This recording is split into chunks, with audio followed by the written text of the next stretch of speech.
Suppose if I want to perform calculations now, अब मुझे calculations करनी है कॉलम्स पर, रोज पर, कुछ भी।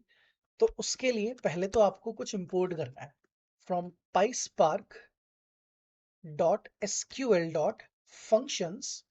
आई want to import col and lit. ये दो चीजें हम लोग यूज करते हैं जनरली। अभी शायद लेट की जरूरत ना पड़े, कॉल की जरूरत पड़ने वाली है। Col is for column, okay, let is generally for rows and all. अभी मेरे पास क्या है, new DF dot with column नाम का एक मेथड होता है। अब विद कॉलम में आप एक नया कॉलम बनाने के लिए यहाँ पर डाल सकते हो कॉलम का नाम, ठीक है। यहाँ पर हमने एक लिखा इंक्रीमेंटेड सैलरी, स्पेस नहीं आ सकता इसमें, स्पेस नहीं देना चाहिए, आ सकता है but don't put space ever. तो एक नया कॉलम बनेगा जिसका नाम रखा है मैंने incremented salary. Now what is the calculation I want, initially I want to increase the salary of each employee by 5000। तो आपको यूज करना है कॉल नाम का फंक्शन। ये एक्चुअली फॉर ईच वाला काम करता है मेरे लिए पीछे जाकर। तो जब हम सोचते हैं ना कि अच्छा मुझे हर एक रो पर, हर एक इस कॉलम को एक्सेस करना है, for each row I want to add 5000, तो कॉल खुद जाके पीछे एक लूप लगाने वाला है और हर एक वैल्यू को आप बताओ क्या करना है। तो I have employee salary and then I want to increment it by 5000 and done. So now you will get a new column known as incremented salary, और हर किसी की सैलरी 5000 से क्या हो गई है, increment. Let me put a comment here, increment salary of each employee by 5000। ये ऐसा करने के लिए कोई भी कैलकुलेशन करना चाहते हो तो you can get this with column method. Okay, now let's, अच्छा ये ध्यान रखना है हमें कि incremented salary is not stored in the new DF variable, ठीक है, ये ध्यान रखना है हमें। ये सिर्फ यहाँ पे प्रिंट हुआ है। ओरिजिनली न्यू डीएफ के अंदर इंक्रीमेंटेड सैलरी नाम का ना तो कोई कॉलम है ना भी बना है, it is just printed here. If you will see कि मैं न्यू डीएफ डॉट शो कर दूं और उसमें कोई नंबर डाल देता हूं मैं, तो still I won't be able to see the incremented column, क्योंकि स्टोर नहीं किया उसको कहीं पे, remember, okay. Now the next thing is, अब इसके बाद आता है कि मैं चाहता हूँ ये जो एम्प्लॉय सैलरी है उस पर कैलकुलेशन क्या होनी चाहिए, कि जो भी एम्प्लॉय की सैलरी है उसकी लीव्स के हिसाब से कोई कैलकुलेशन करना चाहते हैं हम। कि whatever I want to put, I just copy this statement, यहाँ पेस्ट करते हैं। अब हम एम्प्लॉय की सैलरी को जो भी निकल के आती है लेट्स से डिवाइड करते हैं 22 से, ओके। तो when you divided by 22, then let me see कि ये मुझे पहले क्या प्रिंट करके देता है। This is salary per day. Let's say कि मेरे पास कुछ ऐसा प्रिंट हो जाता है, सैलरी पर डे। ये डबल स्लैश कर देते हैं इसको, क्योंकि अच्छा ये सपोर्ट नहीं करेगा इसमें हमारे लिए, अनसपोर्टेड ऑपरेशन। ठीक है, तो इसको कास्ट कर देंगे, टाइप कास्ट कर देंगे हम इसको जाकर अपने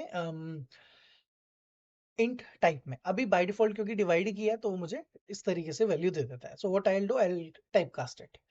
now I have salary per day, अब मेरे पास पर डे की सैलरी आ गई। अब उस पर डे सैलरी के अंदर मुझे क्या करना है, I want to multiply it with the employ leaves. I want to multiply it with the employ leaves. तो एम्प्लॉय लीव्स मेरा दूसरा कॉलम है, तो I will put something like this, employ leaves, okay. Now let me see, see अब हमें क्या मिलता है, ये डिडक्ट होने वाली सैलरी है कि इतनी सैलरी हमें डिडक्ट करनी है हर एक एम्प्लॉय की सैलरी से।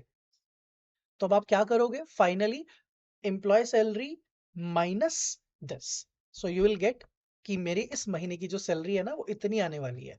तो you have to add your calculation, col emp salary minus this thing, I am putting it up in a bracket like this. All right, तो हमने क्या किया, कॉल emp सैलरी माइनस, तो यानी कि जो उसकी एग्जिस्टिंग सैलरी है उसमें से हम इतना माइनस कर देते हैं, तो you will gate month, let's say September month salary, okay.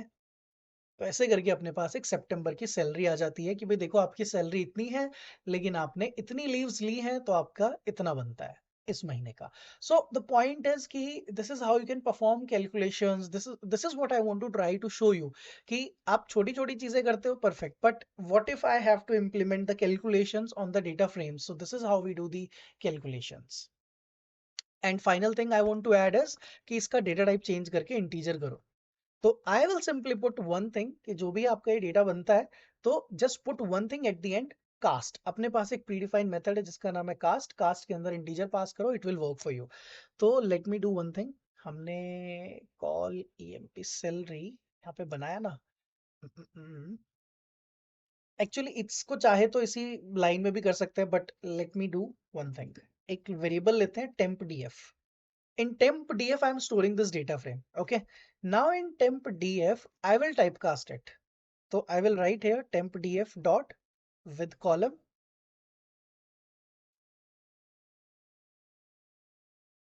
temp df dot with column क्यों नहीं है अपने पास, let me check. अच्छा, it is saying it is none. Okay, if it is returning something, temp df, no. Let me do one thing then. Call emp salary. इसको एक बार वापस temp df में डालते हैं, but it is not able to store. Okay, क्योंकि हमने show किया है ना, शो नहीं करना। Okay, it's my mistake. जब आप स्टोर करते हो ना तब शो हटा देना पीछे से। हमने शो नहीं हटाया था इसलिए वो काम नहीं कर रहा था। Now it will work, temp df dot with column, perfect. Now what I want to do is सितंबर मंथ सैलरी को मुझे टाइपकास्ट करना है इंटीजर में। तो आई विल यूज कॉल सितंबर मंथ सैलरी डॉट कास्ट। और कास्ट किस में करना है अब आपको? Integer, that's it. वापस इसको temp df में स्टोर करा लेते हैं and then do temp df dot show. Done, सी। तो इस तरीके से हम लोगों का डेटा फ्रेम काम करता है। तो अभी हमने ना काफी अच्छे से कैलकुलेशंस को समझ लिया है। तो ये सब बेसिक कैलकुलेशन करना अब आपको डेटा फ्रेम पर समझ आता है, तो you can do these kind of things easily, and after doing all these things you will be able to perform further data analysis. देखो, यही डिफरेंसेस हैं हमारे जो नॉर्मल पेंडास होता है और पाइस्पार्क के अंदर, कि हम ये सब चीजें कितना इजीली पाइस्पार्क में हैंडल कर सकते हैं। You want to perform anything, you want to perform, you want to drop some column, you can do that. You want to इसके अलावा कोई रो वाइज कैलकुलेशन कुछ करना चाहते हो, एक नया कॉलम ऐड करना है लेट्स से, ठीक है। For each row I want to add something, कि मुझे इन सबका जेंडर चाहिए होगा, मेल फीमेल, या मुझे इन सब के लिए कोई डिपार्टमेंट ऐड करना है, या मुझे इस पे कोई फिल्टर लगाना है। तो these are some other basic things that I can perform easily. Okay, now let me tell you कि अगर मुझे कोई ड्रॉप करना है पर्टिकुलर कॉलम, तो हम चलते हैं temp df के अंदर। तो you already have a method known as drop. Inside drop, put the name of column. Let's name it as September month salary. I want to drop this, तो ये drop हो जाएगा and I will use show 4. तो you will see first 4 entries, लेकिन drop हो गया अपना कौन सा column? September month salary. Internally drop नहीं हुआ है, वो just print हुआ है यहाँ पर। Okay. Now if I want to add a new column, ठीक है, बार बार तो ऊपर जाके ऐड नहीं करेंगे। अगर एक नया कॉलम ऐड करते हैं, लेकिन उसकी वैल्यूज अभी सेम होंगी हमारे लिए। ओके, सभी रोज के लिए विद कॉलम एम्प्लॉय, जेंडर नहीं रखते, डिपार्टमेंट, डिपार्टमेंट रख तो सकते हैं लेकिन सबका अभी आईटी हो जाएगा। Okay, let's do employee department and then now the method I can use is let, उसमें लिखा IT डॉट शो करो। You will be able to see the outcome that you have added a new, it should be in a temp df। ये हमने temp df के साथ करना है। तो you can see at the end we have employee department available for each employee। लेकिन अभी सबका सेम रहेगा, ठीक है, क्योंकि हमने अलग से कोई डिपार्टमेंट नहीं बनाया। That's why। So this is the simple thing that we did, कि हमारे पास ये सब तरीके हैं छोटी छोटी कैलकुलेशंस करने के लिए अपने पास। That's how we implement these with, ये विद कॉलम का जितना भी काम था वो हमने देखा मेनली अभी। बाकी इसके अलावा और चीजें करना है, let's say I want to filter out the data, तो डॉट फिल्टर नाम का प्री डिफाइंड मेथड है, you can pass your condition in that. तो if I want to find out those employ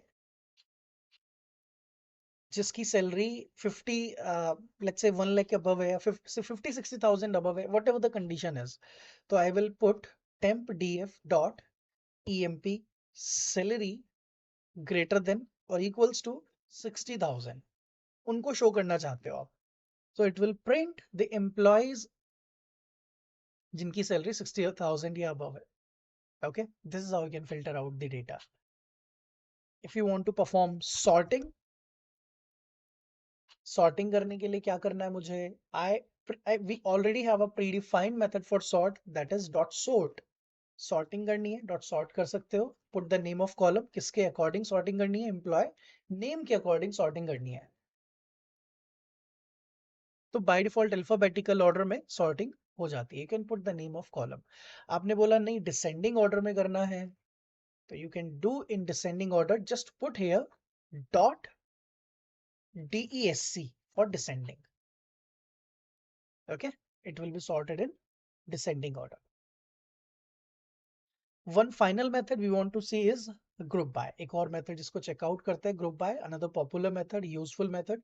Group by and aggregation कैसे करते हैं कि जैसे अभी हमारे पास ये जितना भी data available है इस पर अगर आप कोई group by जैसा कुछ करना चाहते हो तो you can easily do that. Okay, तो group by कैसे करते हैं कि अभी हमारे पास group by करने के लिए कोई categorical column तो नहीं है, but still I will show you the syntax. तो अगर हम लिखते हैं temp df dot group by, तो you can pass group by के अंदर किस कॉलम के थ्रू आप ग्रुप बाय करना चाहते हो. I want to group by let's say based on leaves और सम कर देते हैं employee salary. It does not make any sense as of now. I just want to show you syntax कि कैसे group by कर सकते हो. Okay, तो हमने एम्प्लॉय लीव्स के अकॉर्डिंग ग्रुप बाय किया और सैलरीज का जाके सम किया. Okay, later on you might have something else. Let's say अगर आपके पास डिपार्टमेंट है and if I ask you हर एक डिपार्टमेंट की सैलरी का सम करके दो, तो you can put employ department dot sum और हर एक डिपार्टमेंट की टोटल सैलरी आपको मिल जाएगी. Alright, and if you want to perform other aggregations as well, तो आप उसी के साथ एक शॉर्ट हैंड ट्रिक मैं आपको बताता हूँ. आप ऐसा कर सकते हो, डॉट सम ना करके आप डॉट एग्रीगेट करो. ओके, अगर आप डॉट एग्रीगेट करते हो, एग्रीगेट के अंदर आपने सम किया,